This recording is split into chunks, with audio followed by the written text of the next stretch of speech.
کما خلقت مبرئا من کل عیب کأنک خلقت کما تشاء، آپ ہر عیب، جسمانی عیب سے اس طرح پاک و صاف ہیں اور اتنے خوبصورت ہیں، ہر عیبوں سے آپ پاک و صاف ہیں کہ جیسے کہ معاملہ ایسا رہا ہو کہ آپ اللہ سے کہہ رہے ہوں کہ اللہ مجھے ایسا بنا دے، تو کہتا جاتا تھا جیسا، اللہ تجھے ویسا بناتا جاتا تھا۔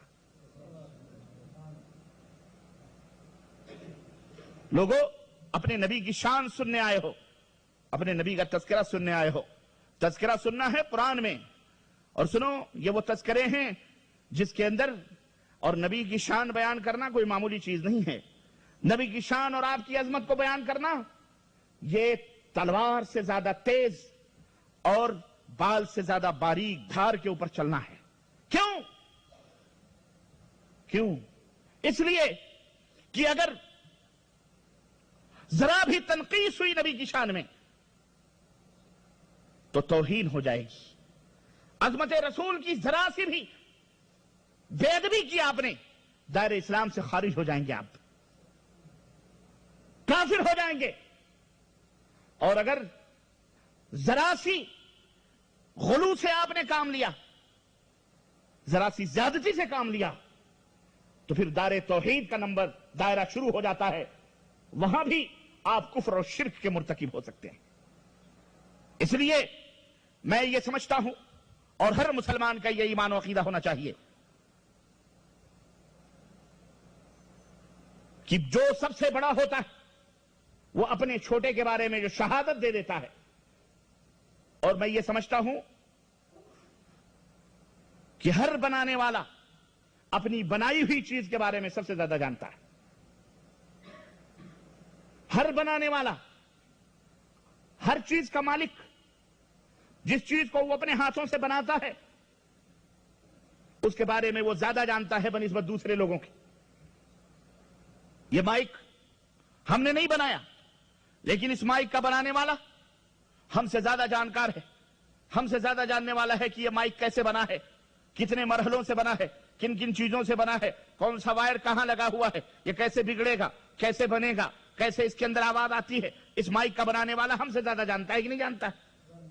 اور جتنی ڈیفینیشن، جتنی تعریف اور جتنی خصوصیات بنانے والا اس مائک کے بارے میں کر دے گا، بیان کر دے گا، دوسرا کوئی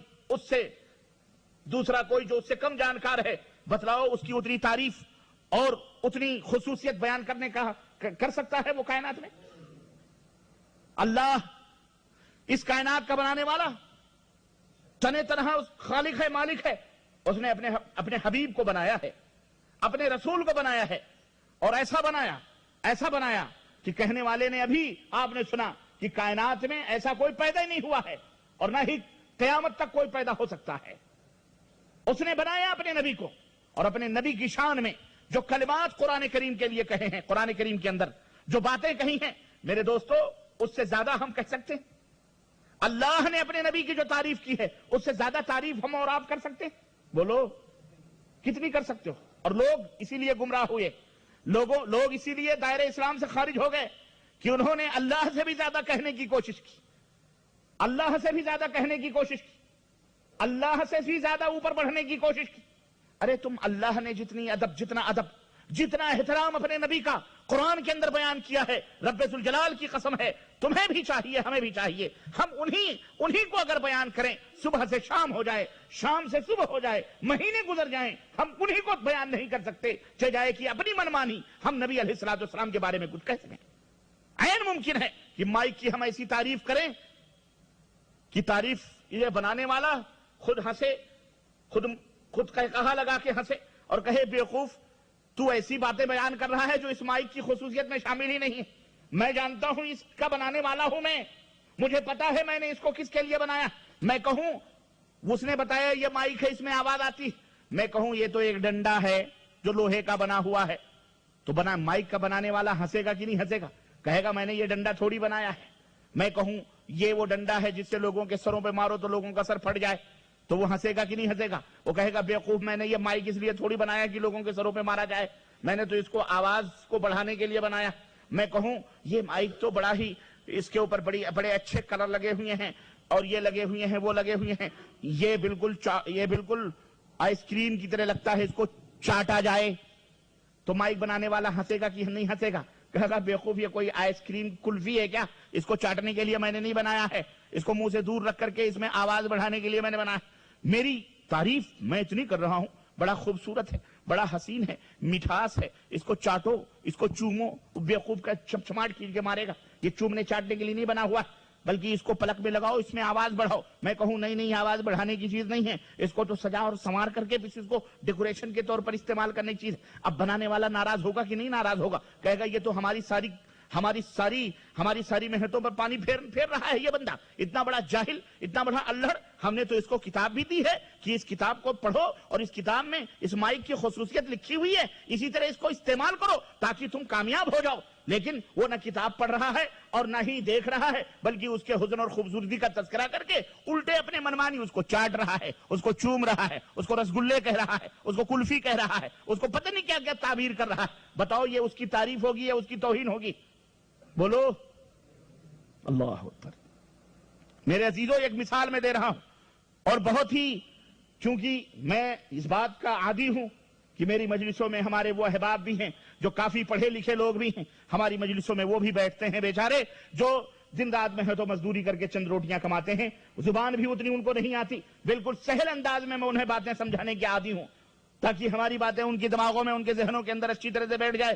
یہ ایک میں نے مثال دی ہے، اللہ تبارک و تعالیٰ نے اپنے رسول کو جس مقصد کے لیے بھیجا ہے وہ مقصد کیا ہے؟ اگر آدمی اللہ کے نبی کے اس مقصد کو بھول جائے اور اللہ کے نبی کے کاکلوں کی تعریف کرے، آپ کے آنکھیں، آپ کے چشم مبارک کی تعریف کرے، آپ کے زلف مبارک کی تعریف کرے، آپ کے قد و قامت کی تعریف کرے، آپ کے حسن بیان کی تعریف کرے، آپ کے چلنے پھرنے کی تعریف کرے، آپ کے حسن اور جمال کا تذکرہ کرے، میں کہتا ہوں یہ کوئی نبی صلی اللہ علیہ وسلم کی خصوصیت کا بیان نہیں ہے۔ نبی کریم صلی اللہ علیہ وسلم کی خصوصیات کیا ہیں؟ نبی کو اللہ تعالیٰ نے کس مقصد کے لیے بھیجا تھا؟ نبی علیہ السلام کس مقصد کے لیے آئے ہیں؟ اگر آدمی اس مقصد کے لیے نبی صلی اللہ علیہ وسلم نبی علیہ السلام کو اس مقصد کے لیے نہیں دیکھتا، یا نبی علیہ السلام کو صرف ایک شو پیس بنا کر، ایک ڈیکوریشن بنا کر کے اور اپنی روزی روٹی کمانے کا یا کسی بھی غرض اور مقصد کے لیے نبی کا نام استعمال کر رہا ہے، میں کہتا ہوں یہ سب سے بڑا ظالم اور یہ سب سے بڑا مجرم اور یہ سب سے بڑا گستاخ آدمی ہے جو نبی کریم صلی اللہ علیہ وسلم کا نام لے کر اور آپ صلی اللہ علیہ وسلم کی بیجا طور پر آپ کی بڑائی بیان کر کے امت کو گمراہ کرنے کی کوشش کر رہا ہے۔ بلکہ نبوت کی شان یہ ہے کہ نبی جس مقصد کے لیے بھیجے گئے، نبی کو جس مقصد کے لیے پیدا کیا گیا، نبی علیہ السلام جس مقصد کے لیے آئے، جس مقصد کا ذکر اللہ تبارک و تعالیٰ نے قرآن کریم میں کیا ہے، جس میں آپ کی عظمت بھی بیان ہو رہی ہے۔ اللہ تبارک و تعالیٰ نے قرآن کریم میں نبی علیہ السلام کا مقصد بیان فرمایا ہے کہ میں نے یہ رسول کیوں بھیجا ہے، یہ رسول دنیا میں کیوں آیا ہے، یہ رسول، اس کا مقصد کیا ہے آنے کا، کہ اس کے حسن و جمال کی تعریف کی جائے۔ بس اگر حسن و جمال کی تعریف نبی صلی اللہ علیہ وسلم کی عظمت اور بڑائی اور اجر و ثواب کا سبب ہے، میں سمجھتا ہوں ابو طالب سے بڑھ کر کے نبی علیہ السلام کی تعریف کرنے والا اس دنیا میں پیدا نہیں ہوا۔ نبی علیہ السلام کے صداقت اور امانت کی تعریف کفار مکہ کرتے تھے کہ نہیں کرتے تھے؟ بولو، نہیں کرتے تھے؟ ایک زبان ہو کر کے بولو۔